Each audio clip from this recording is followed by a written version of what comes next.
Okay yun, so magandang araw sa inyo mga boss and happy new year nga pala, no? At long time no vlog nga pala. So bali yan, matagal-tagal din tayo hindi nakapag-vlog. Ayan, so kung mapapansin nyo, andito yung motor star natin, napakarumi. And hindi na nga pala umaandar to mga boss, no? Hindi ko pa siya maasikaso, hindi ko pa mabigyan ng oras. Well, hindi naman yun yung vlog natin ngayon, kundi itong makina natin dito. Ayun, ito nga pala yung makina na nabili natin. So update lang, bali dumating na rin pala yung engine holder stand na in order ko. So bali stand yon para hindi tayo mahirapan mag vlog, kasi nga i-assemble and disassemble natin to. Pero before yun mga boss, paandarin muna natin to, no? Para malaman natin kung talagang gumagana ba o hindi. Pero gumagana naman to. Kompleto na nga pala siya. Meron pa siyang asbestos dito or yung gasket sa may tambutso. Tabi lang natin, may ignition coil na rin siya. So bali ang wala lang dito mga boss is yung CDI para mapaandar natin. So, at meron na nga rin pala siyang spark plug. So yun na lang yung kulang. May kickstart naman siya. Karburador nga pala. Yan, so wala pang karburador. Yan. So assemblein ko lang yung engine stand natin mga boss para makita natin. No? Let's go.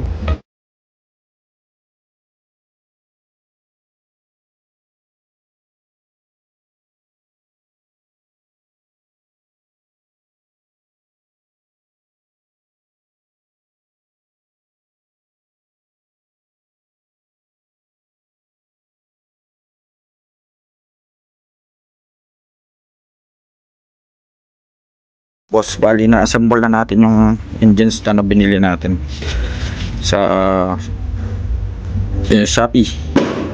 And na-assemble ko na rin pala yung makina. So bali hindi na tayo mahihirapan magturo mga boss, kasi open na yung engine natin. Hindi yan. Rusi 100 nga pala ito mga boss. Brand new natin nabili. Ayan, so ayan yung kabuong itsura nya. So nandito pa yung mga ibang gamit niya, yung cover sa may part ng engine sprocket. Yan, so bali ayan siya mga boss. Yan, may access na tayo lahat kapag inassemble at dinisassemble natin to. Yan, may konting gas-gas nga lang yung makina natin, pero hindi naman importante yan. Yun, so kanina nga pala may pumatakla lang is, and sa palagay ko may langis na rin to sa loob. Kaya, pero i-double check pa rin natin yan. Ayan mga boss. Ayan siya. Yan, alright. Ayan, bago natin to i-assemble at i-disassemble, i-disassemble or baklasin, paandarin muna natin to. So, paandarin natin siya ng ganyan. Open. So may starter na rin siya, andyan na siya lahat-lahat. Bali CDI na lang yung kulang nito at yung karburador. Pero pwede naman itong paandarin ng walang karburador. Rekta na lang natin dito yung gasolina, pero hindi natin gagawin yun kasi nga dun tayo sa standard.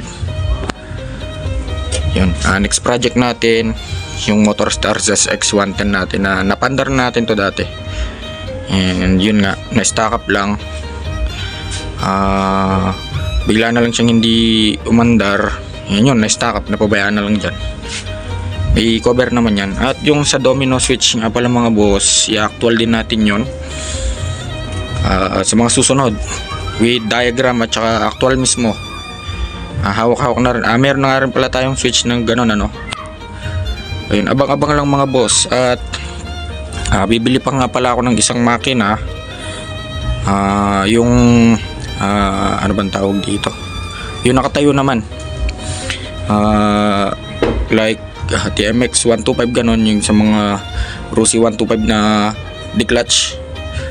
Yan, hindi lang kasi ganitong uri yung makina meron tayong nakahiga at meron tayong nakatayo. Yan, like ayun nga, TMX 125, yung mga Alpha, Rusi Macho, yun, basta mga nakatayo with push, yung mga push rod type.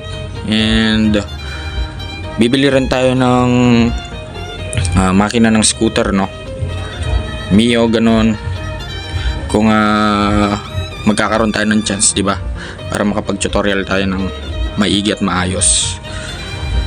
Yun mga boss, sa harness, napakadali lang naman ang harness. Yun, nagtuturo tayo ng diagram. Napakadali na lang kapag nasundan nyo yung mga diagram natin, pero ituturo din natin yan sa mga susunod in the future. Yung mga boss, so bali hanggang dito na lang muna siguro. Yan, Happy New Year mga boss.